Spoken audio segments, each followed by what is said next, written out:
Hello everyone, welcome to our YouTube channel study with Sandeep sir. इस video में हम B Ed first semester के fourth paper जिसका subject code EDU BED 104 है और जिसका शीर्षक है कंटेम्प्रेरी इंडिया एंड एजुकेशन के प्रीवियस ईयर के क्वेश्चन पेपर का आंसर की लेकर आए हैं। इस वीडियो को आप पूरा देखिएगा क्योंकि इससे आपको इस प्रश्न पत्र की जो आपके आगामी परीक्षा होने वाली है उसमें आपको काफ़ी मदद मिलेगी कि किस यूनिट से किस प्रकार के प्रश्न पूछे जाते हैं, कहाँ कहाँ से कितने प्रश्न आते हैं इत्यादि। तो यह वीडियो यदि आपको अच्छा लगे तो इसको लाइक कीजिएगा, इसको शेयर कीजिएगा और यदि आप हमारे चैनल पर नए हैं तो चैनल को सब्सक्राइब करना मत भूलिएगा। तो आइए पिछले वर्ष के जो प्रश्न पत्र में कौन कौन से प्रश्न पूछे गए थे और उनके कौन से उत्तर सही हैं इसको हम लोग जानते हैं। तो पिछले वर्ष का जो पेपर 104 का प्रश्न पत्र आया था उसमें कुल 40 प्रश्न थे और उस प्रश्न पत्र का जो पहला प्रश्न है वह है कि प्राचीन काल में शिक्षण का कार्य किया जाता था। In what form was the work of teaching done in ancient time. Option A लिखित, ऑप्शन बी मौखिक, ऑप्शन सी ए और बी दोनों, ऑप्शन डी इनमें से कोई नहीं। तो प्राचीन काल में शिक्षण का कार्य लिखित और मौखिक दोनों रूप में किया जाता था। तो प्रश्न संख्या 1 का ऑप्शन सी आपका जो है वह सही उत्तर होगा। अगले प्रश्न की ओर हम लोग चलते हैं, प्रश्न संख्या 2 की ओर। इसमें आपसे पूछा गया है कि वैदिक कालीन शिक्षा प्रणाली की विशेषता नहीं है। द कैरेक्टरिस्टिक ऑफ वैदिक period education system is not.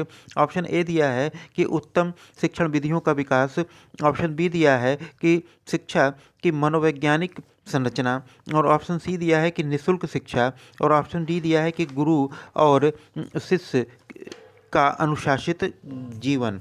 तो प्रश्न संख्या 2 में जो 4 ऑप्शन दिए गए हैं उसमें से आपका जो सही उत्तर होगा वह होगा शिक्षा की मनोवैज्ञानिक संरचना। ये वैदिक कालीन शिक्षा प्रणाली की विशेषता नहीं है। प्रश्न संख्या 2 का ऑप्शन बी जो है वह आपका सही उत्तर हो जाएगा। अगले प्रश्न की ओर हम लोग चलते हैं, प्रश्न संख्या 3। इसमें आपसे पूछा गया है कि बौद्ध काल में अनुशासन के अंतर्गत कितने नियमों का पालन करना होता था। तो बौद्ध काल में जो अनुशासन के नियम जिनका पालन करना होता था उसमें जो विकल्प आपके इस प्रश्न में दिए गए हैं, option A 8, option B 9, option C 10, option D 11। तो इस प्रश्न का जो सही उत्तर होगा होगा ऑप्शन सी 10। बौद्ध काल में अनुशासन के अंतर्गत कुल 10 नियमों का पालन आपको लोगों को करना होता था। प्रश्न संख्या 3 का ऑप्शन सी आपका जो है वो सही उत्तर होगा। अगले प्रश्न को हम लोग देख लेते हैं, प्रश्न संख्या 4। इसमें आपसे पूछा गया है कि इस्लाम धर्म में विशेष योग्यता प्राप्त करने वाले व्यक्तियों को क्या कहा जाता है। तो इस्लाम धर्म में विशेष योग्यता प्राप्त करने वाले व्यक्तियों को जो है आमिल कहा जाता है। प्रश्न संख्या 4 का ऑप्शन सी आपका सही उत्तर होगा। अगले प्रश्न की ओर हम चलते हैं, प्रश्न संख्या 5 की ओर। इसमें पूछा गया है कि मदरसा अरबी शब्द के किस शब्द से बना है। तो मदरसा जो शब्द है वो अरबी के दर्स से बना हुआ है। प्रश्न संख्या 5 का ऑप्शन बी आपका जो है वह सही उत्तर होगा। अगले प्रश्न को हम लोग देख लेते हैं, प्रश्न संख्या 6। इसमें पूछा गया है कि अरबी फारसी कुरान स्कूल में किस प्रकार की शिक्षा दी जाती थी। What type of education was given in the Farsi Quran school. Option A दिया है फारसी, ऑप्शन बी दिया है कुरान शरीफ, ऑप्शन सी दिया है ए और बी दोनों, और ऑप्शन जो है डी दिया है कि इनमें से कोई नहीं।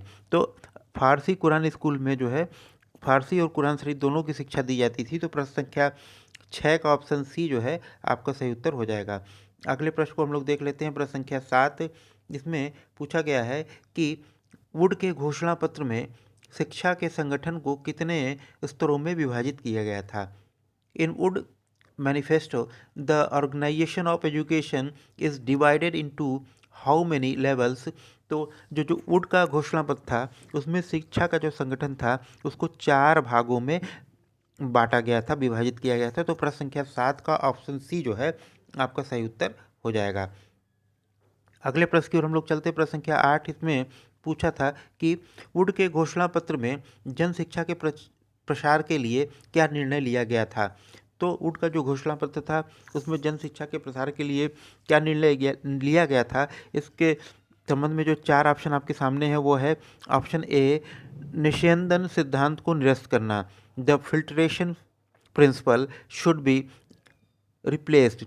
फिल्ट्रेशन सिल्टल जो सिद्धांत था, थ्योरी, वो मैकाले के द्वारा लाया गया था, उसको निरस्त किए जाने का। ऑप्शन बी दिया है कि सभी के लिए शिक्षा सुलभ बनाई जाए। ऑप्शन सी दिया है कि निर्धन छात्रों को छात्रवृत्ति दिया जाए, scholarship should be given to poor student. Option D दिया है कि उपयुक्त सभी। तो प्रश्न संख्या 8 का जो सही उत्तर होगा वो होगा ऑप्शन डी, उपर्युक्त सभी। वुड के जो घोषणा पत्र में जन शिक्षा के प्रसार के लिए ये सारे निर्णय लिए गए थे। प्रश्न संख्या 8 का ऑप्शन डी आपका सही उत्तर होगा। अगले प्रश्न को हम लोग देख लेते हैं। इसमें आपसे पूछा गया है कि वुड के घोषणा पत्र की विशेषताएं हैं। वुड के घोषणा पत्र की विशेषता, ऑप्शन ए दिया है कि सहायता अनुदान प्रणाली का शुभारंभ, और ऑप्शन बी दिया है कि क्रमबद्ध विद्यालयों की स्थापना। ऑप्शन सी दिया है ए और बी दोनों, और ऑप्शन डी है इनमें से कोई नहीं। तो वुड के घोषणा पत्र की जो विशेषताएं हैं उसमें ये दोनों बातें शामिल हैं, यानी सहायता अनुदान प्रणाली का शुभारंभ और क्रमबद्ध विद्यालय की स्थापना। तो आपका उत्तर हो जाएगा ऑप्शन सी, ए और बी दोनों। प्रश्न संख्या 9 का ऑप्शन सी आपका सही उत्तर होगा।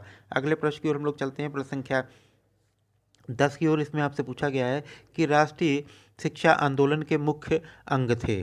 ऑप्शन ए स्वराज्य की प्राप्ति, ऑप्शन बी स्वदेशी वस्तुओं का प्रयोग, ऑप्शन सी राष्ट्रीय शिक्षा की मांग, ऑप्शन डी उपयुक्त सभी। तो प्रश्न संख्या 10 का ऑप्शन डी जो है आपका सही उत्तर हो जाएगा।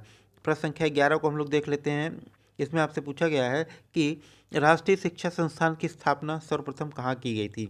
ऑप्शन ए है Calcutta, option B Bengal, option C Mumbai, option D इनमें से कोई नहीं। तो राष्ट्रीय शिक्षा संस्थान की स्थापना सर्वप्रथम कलकत्ता में की गई थी। प्रश्न संख्या 11 का ऑप्शन ए आपका सही उत्तर होगा। अगले प्रश्न को हम लोग देख लेते हैं। प्रश्न संख्या 12।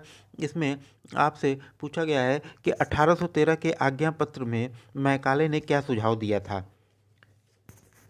What did Macaulay suggest in the 1813 addict. तो जो मैकाले का घोषणा पत्र 1813 का आज्ञा पत्र था उसमें क्या क्या मैकाले ने सुझाव दिया था। ऑप्शन ए दिया है कि उच्च वर्ग के लिए शिक्षा संस्थाओं की स्थापना, और ऑप्शन बी दिया था कि भारतीयों को अंग्रेजी भाषा और साहित्य का ज्ञान कराना। तो ये दोनों बातें 1813 के जो आज्ञा पत्र में था मैकाले के। तो आपका जो सही उत्तर हो जाएगा प्रश्न संख्या 12 को हो जाएगा ऑप्शन सी, ए और बी दोनों। अगले प्रश्न को हम लोग देख लेते हैं। प्रश्न संख्या 13। इसमें आपसे पूछा गया है कि मैकाले तथा उसके विवरण पत्र से भारतीयों पर क्या प्रभाव पड़ा। ऑप्शन ए भारत में पाश्चात्य सभ्यता एवं संस्कृति का प्रवेश, ऑप्शन बी भारत में सामाजिक जागरूकता का उदय, ऑप्शन सी भौतिक उन्नति का मार्ग प्रशस्त हुआ, ऑप्शन डी उपयुक्त सभी। तो मैकाले का जो मैकाले तथा उसके जो विवरण पत्र से भारतीयों पे ये सारा प्रभाव पड़ा था कि वो पाश्चात्य सभ्यता और संस्कृति का प्रवेश हो गया भारत में, और भारत में सामाजिक जागरूकता का भी उदय हुआ शिक्षा के चलते, और ऑप्शन सी दिया है कि भौतिक उन्नति का मार्ग भी प्रशस्त हुआ। तो इस प्रश्न का जो सही उत्तर होगा उपयुक्त सभी होगा। प्रश्न संख्या 13 का ऑप्शन डी आपका सही उत्तर हो जाएगा। अगले प्रश्न को हम लोग देख लेते हैं। प्रश्न संख्या 14। इसमें आपसे पूछा गया है कि शिक्षा नीति 1854 किसने तैयार की थी। शिक्षा नीति 1854 किसने तैयार की थी। ऑप्शन ए दिया Charles Wood, option B British सरकार, option C East India Company, option D इनमें से कोई नहीं। तो शिक्षा नीति 1854 जो है उसको ब्रिटिश सरकार ने तैयार किया था, और प्रश्न संख्या 14 का ऑप्शन बी जो है आपका सही उत्तर हो जाएगा। प्रश्न संख्या 15 को हम लोग देखते हैं। इसमें आपसे पूछा गया है कि उच्च शिक्षा के उद्देश्य क्या थे। उच्च शिक्षा के उद्देश्य, ऑप्शन ए दिया है कि राष्ट्रीय अनुशासन की भावना विकसित करना, ऑप्शन बी है विवेकशील नागरिक तैयार करना, ऑप्शन सी दिया है आध्यात्मिक विकास करना, ऑप्शन डी दिया है कि उपयुक्त सभी। तो उच्च शिक्षा का जो उद्देश्य है ये तीनों हैं। तो प्रश्न संख्या 15 का ऑप्शन डी जो है आपका सही उत्तर हो जाएगा। अगले प्रश्न को हम लोग देख लेते हैं। प्रश्न संख्या 16। इसमें पूछा था कि ग्रामीण विश्वविद्यालय की स्थापना का सुझाव किस आयोग ने दिया था। ऑप्शन ए दिया है कि भारतीय शिक्षा आयोग, ऑप्शन बी दिया है विश्वविद्यालय शिक्षा आयोग, ऑप्शन सी दिया है कलकत्ता विश्वविद्यालय आयोग, ऑप्शन डी इनमें से कोई नहीं। तो ग्रामीण विश्वविद्यालयों की स्थापना का सुझाव जो है विश्वविद्यालय शिक्षा आयोग ने दिया था। प्रश्न संख्या 16 का ऑप्शन बी आपका सही उत्तर हो जाएगा। अगले प्रश्न को हम लोग देखते हैं। प्रश्न संख्या 17। इसमें आपसे पूछा गया है कि किसकी अध्यक्षता में माध्यमिक शिक्षा आयोग का गठन हुआ था। ऑप्शन ए दिया है कि डॉक्टर लक्ष्मण स्वामी मुदलियार, ऑप्शन बी कोठारी आयोग, ऑप्शन सी शिक्षा आयोग, ऑप्शन डी इनमें से कोई नहीं। तो माध्यमिक शिक्षा आयोग का गठन जो है वो डॉक्टर लक्ष्मण स्वामी मुदलियार के अध्यक्षता में गठित हुआ था। प्रश्न संख्या 17 का ऑप्शन ए आपका सही उत्तर होगा। प्रश्न संख्या 18 को हम लोग देखते हैं। इसमें आपसे पूछा गया है कि मुदलियार कमीशन का कार्यक्षेत्र क्या था। मुदालिर कमीशन जो कि हम लोग जानते हैं कि 1952-53 में गठित हुआ था, उसका जो कार्य क्षेत्र था वो सेकेंडरी एजुकेशन था। प्रश्न संख्या 18 का ऑप्शन बी आपका सही उत्तर होगा, माध्यमिक शिक्षा। अगले प्रश्न को हम लोग देख लेते हैं, प्रश्न संख्या 19। इसमें आपसे पूछा गया है कि महात्मा गांधी ने प्राथमिक शिक्षा के संबंध में क्या कहा। तो महात्मा ऑप्शन ए दिया है कि 7 से 14 वर्ष तक के बच्चों के लिए अनिवार्य और निःशुल्क शिक्षा। ऑप्शन बी दिया है कि शिक्षा सभी के लिए समान हो। ऑप्शन सी है शिक्षा का माध्यम मातृभाषा हो। ऑप्शन डी उपयुक्त सभी। तो महात्मा गांधी ने प्राथमिक शिक्षा के संबंध में ये सारी बातें कही थी। तो प्रश्न संख्या 19 का ऑप्शन डी जो है आपका सही उत्तर हो जाएगा। अगले प्रश्न को हम लोग देख लेते हैं, प्रश्न संख्या 20 को। इसमें आपसे पूछा गया है कि शिक्षा के 4 स्तंभ हैं। शिक्षा के 4 स्तंभ क्या हैं? जानना, सीखना, करना, सीखना। ऑप्शन सी दिया है कि एक साथ रहना सीखना, और ऑप्शन डी है कि उपयुक्त सभी। तो शिक्षा के 4 स्तंभ में ये सभी सम्मिलित हैं, तो आपका ऑप्शन डी आपका सही उत्तर हो जाएगा। प्रश्न संख्या हम लोग 21 को देखते हैं। इसमें आपसे पूछा गया है कि हंसा मेहता समिति का प्रमुख सुझाव क्या था। ऑप्शन ए दिया है कि स्त्री पुरुष की लिए जो है समान शिक्षा हो। ऑप्शन बी दिया है कि स्त्री पुरुष के लिए भिन्न भिन्न पाठ्यक्रम हो। ऑप्शन सी दिया है कि ए और बी दोनों। ऑप्शन डी इनमें से कोई नहीं। तो हंसा मेहता समिति ने स्त्री और पुरुष की शिक्षा एक जैसे करने की बात कही थी कि दोनों के लिए समान शिक्षा की व्यवस्था हो। ऑप्शन बी जो है कि स्त्री और पुरुष के अलग अलग पाठ्यक्रम होना चाहिए, कोठारी कमीशन का रिकमेंडेशन था। तो प्रश्न संख्या 21 का जो ऑप्शन आपका सही हो जाएगा वो होगा ऑप्शन ए, स्त्री और पुरुष दोनों के लिए समान शिक्षा। प्रश्न संख्या 22 को हम लोग देख लेते हैं। इसमें आपसे पूछा गया है कि राष्ट्रीय महिला शिक्षा समिति का गठन कब किया गया था। ऑप्शन ए दिया है 1956 में, ऑप्शन बी दिया है 1958 में, ऑप्शन सी दिया है 1959 में, और ऑप्शन डी दिया है 1960 में। तो प्रश्न संख्या जो 22 का जो आपका उत्तर हो जाएगा वो हो जाएगा ऑप्शन बी 1958 में राष्ट्रीय महिला शिक्षा समिति का गठन किया गया था। प्रश्न संख्या 22 का ऑप्शन बी आपका सही उत्तर होगा। अगले प्रश्न को हम लोग देख लेते हैं, प्रश्न संख्या 23। इसमें आपसे पूछा गया है कि विभिन्न उच्च शिक्षा संस्थानों से प्राप्त अंकों का जो क्रेडिट को डिजिटल रूप में कहाँ सुरक्षित रखा जाएगा। इसका जो सही उत्तर होगा वो होगा option C, academic bank of credit में। प्रश्न संख्या 23 का ऑप्शन सी आपका सही उत्तर होगा। अगले प्रश्न को हम लोग देख लेते हैं, प्रश्न संख्या 23 का पहले ये उत्तर होगा आपका सी। और अब अगले प्रश्न की ओर हम लोग चलते हैं, प्रश्न संख्या 24। इसमें आपसे पूछा गया है कि राष्ट्रीय शिक्षा नीति 2020 में स्कूलों की नई शैक्षणिक पाठ्यक्रम संरचना क्या होगी। तो राष्ट्र की जो नई शिक्षा नीति आई है 2020 की, उसमें जो स्कूलों की शैक्षणिक पाठ्यक्रम की संरचना 5+3+3+4 की संस्तुति की गई है। तो प्रश्न संख्या 24 का आपका ऑप्शन जो सही होगा वो होगा ऑप्शन बी, 5+3+3+4। अगले प्रश्न को हम लोग देख लेते हैं, प्रश्न संख्या 25। इसमें आपसे पूछा गया है कि हंटर कमीशन ने माध्यमिक शिक्षा के माध्यम के विषय में क्या सुझाव दिए थे। ऑप्शन ए दिया है कि देशी अथवा अंग्रेजी भाषा। ऑप्शन बी दिया है कि केवल देशी। ऑप्शन सी दिया है कि केवल अंग्रेजी, और ऑप्शन डी इनमें से कोई सुझाव नहीं दिया। तो हंटर कमीशन ने जो माध्यमिक शिक्षा के संबंध में अपने सुझाव दिए थे कि माध्यम क्या होना चाहिए, तो उसमें आपका जो सही उत्तर होगा वो होगा ऑप्शन ए, देशी अथवा अंग्रेजी में। प्रश्न संख्या 25 का ऑप्शन ए जो है आपका सही उत्तर हो जाएगा।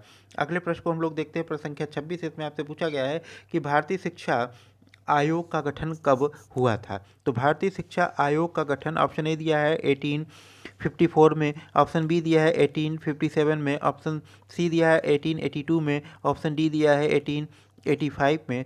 तो भारतीय शिक्षा आयोग का गठन, इसका जो सही उत्तर हो जाएगा वो हो जाएगा ऑप्शन सी 1882 में। प्रश्न संख्या 26 का ऑप्शन सी जो है आपका सही उत्तर होगा।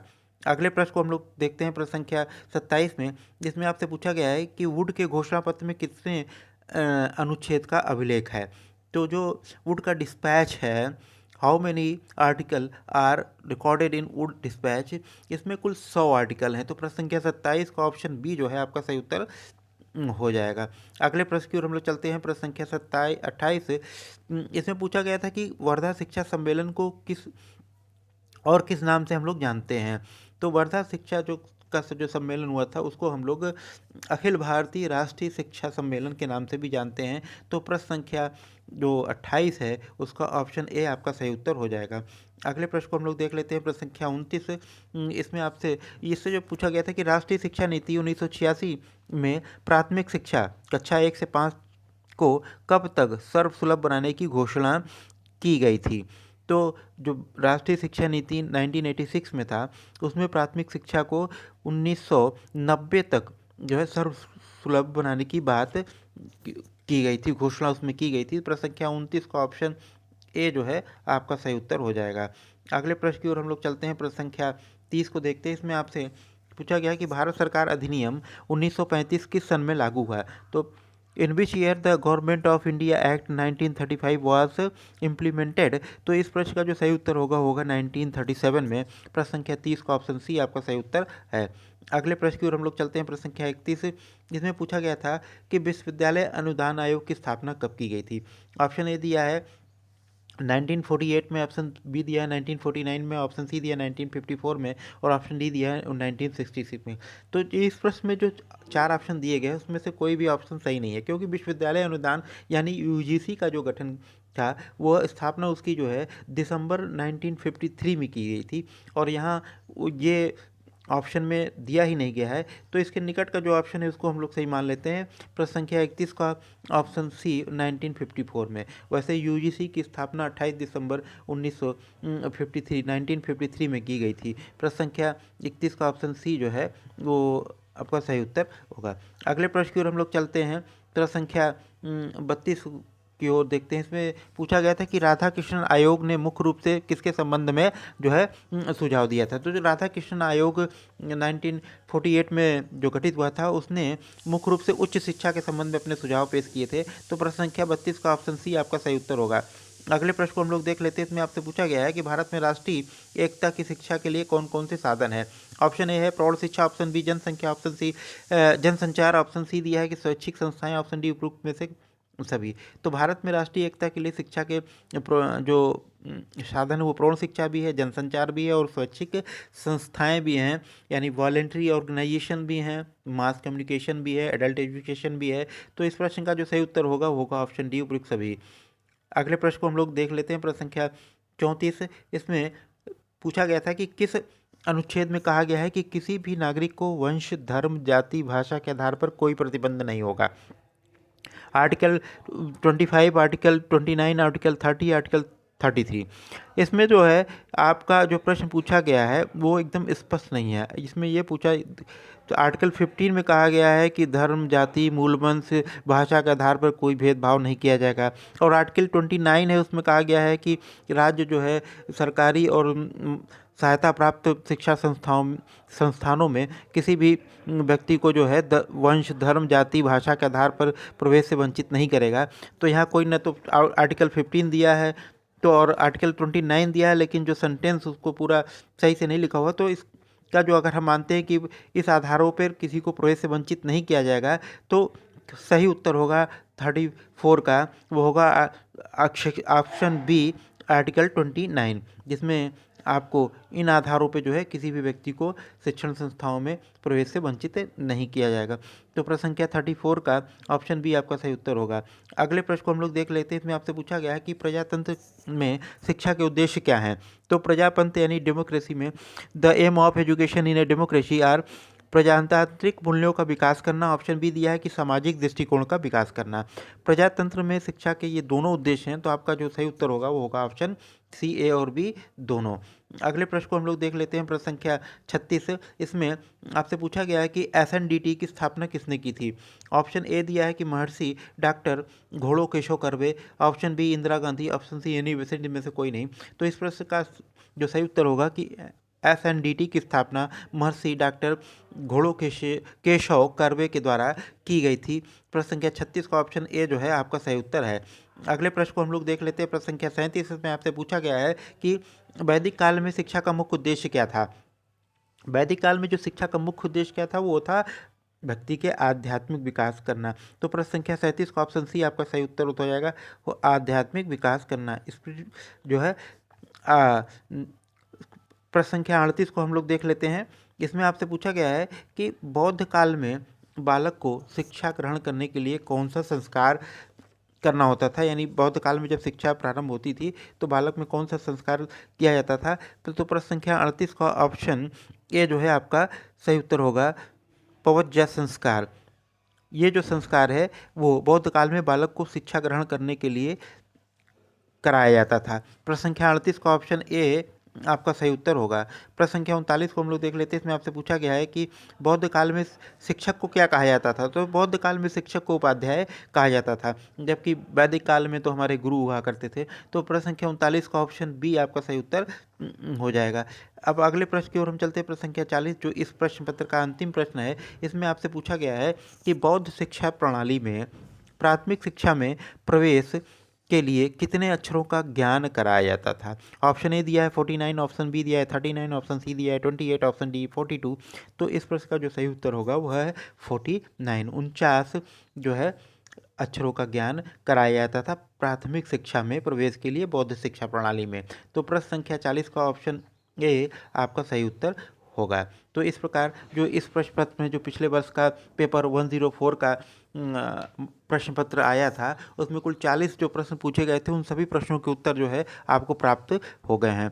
तो यदि यह वीडियो आपको अच्छा लगे तो इसको आप लाइक कीजिएगा, इसको शेयर कीजिए, और यदि आप हमारे चैनल पर नए हैं तो चैनल को सब्सक्राइब करना मत भूलिएगा। जय हिंद।